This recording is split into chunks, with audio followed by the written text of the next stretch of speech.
Hi, let's push on and look at parliamentary government. Now, we're going to look at the legislature, but before we do that, I want to revisit parliamentary government because it's so important that you understand exactly what this term means, both in the specific and in the sort of general. So, what is parliamentary government? This is the central concept that government derives its legitimacy from parliament. Nobody votes for government, okay? We vote for our MPs, the MPs go to parliament, and then government derives any legitimacy it might have from the support of Parliament. Now, in order to do that, it has to play by the rules, and the rules are government is chosen from Parliament, government operates through Parliament, and government has to be accountable to Parliament. If the government is doing that, then it is a legitimate entity. So, what does that mean? After an election, party with the largest number of seats, that's a majority, is invited to form a government. Government's job then is to oversee parliamentary operations and to promulgate or to put into force parliamentary legislation. If no single party has a majority, then three possible things can happen. I mean, the funny thing is, I never thought I would have to teach this, but after 2010, things have changed. So, two or more parties combine to form a coalition, and the biggest party forms minority government, or a second election is called. Most likely outcome is this. We had a bad year in 2010 with a coalition. That's very unlikely to happen again in the foreseeable future. We've only had twice since the Second World War have we had no overall majority in the House of Commons, and we've only had a minority government once, and that was in February '74. I can't remember a second time elections happened. Anyway, there we go. So, here we go. Derived authority in the UK. We have an election.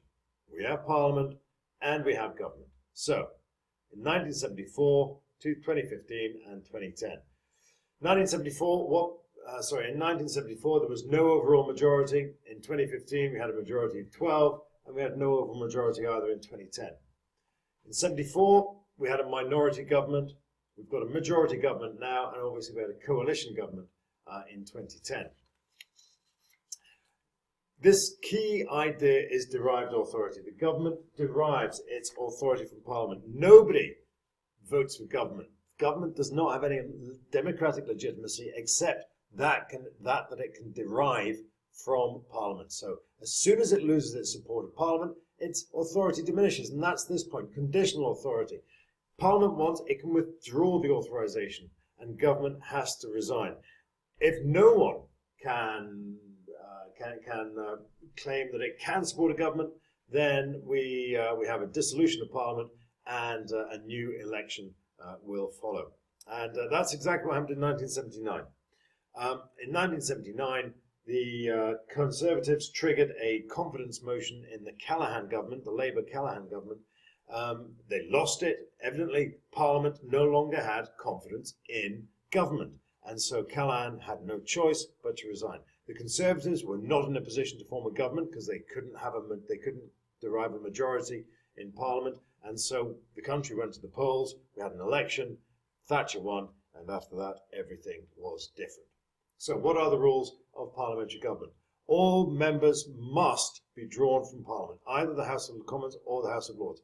Anyone you want to be a minister has to be either in the House of Commons or the House of Lords. Now, I've got a really good storify on that, and I include a link to that at the end of this presentation.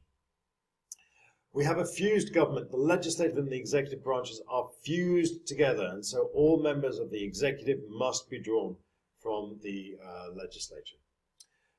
Policy must be subjected to Parliament for its approval.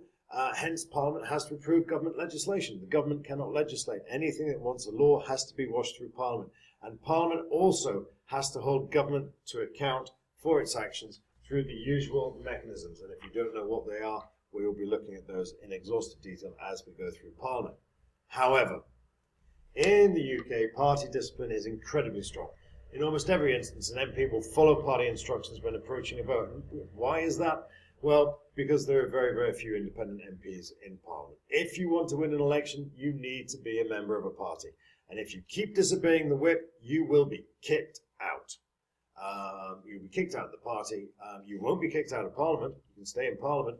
But when you come to fight that next election, the chances of you winning are very few and far between. But before that even happens, you don't want to be on the backbenches all your life. You want to move forwards as an MP. You want ultimately to become a minister in most instances, and that is only going to happen if you play the party game, if you follow instructions. Hence, every single MP is subject to a potential individual conflict of interest. They've got their job that they have to do, the loyalty they owe their constituents, and indeed the institution of Parliament. But at the same time, if they consistently annoy and antagonise the party grown-ups, their career simply will not progress. Now, that is the individual conflict of interest. Of course, the government is the government because it's got a majority in the House of Commons, and so they must therefore have a majority of MPs who share that same conflict of interest.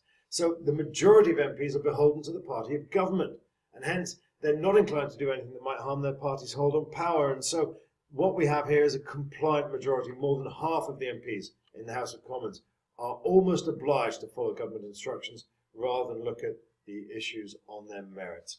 Now, I've got a storify on government chosen from Parliament. I've got a storify on party discipline. I urge that you look at those, but still there will be questions, and I look forward to addressing those next lesson.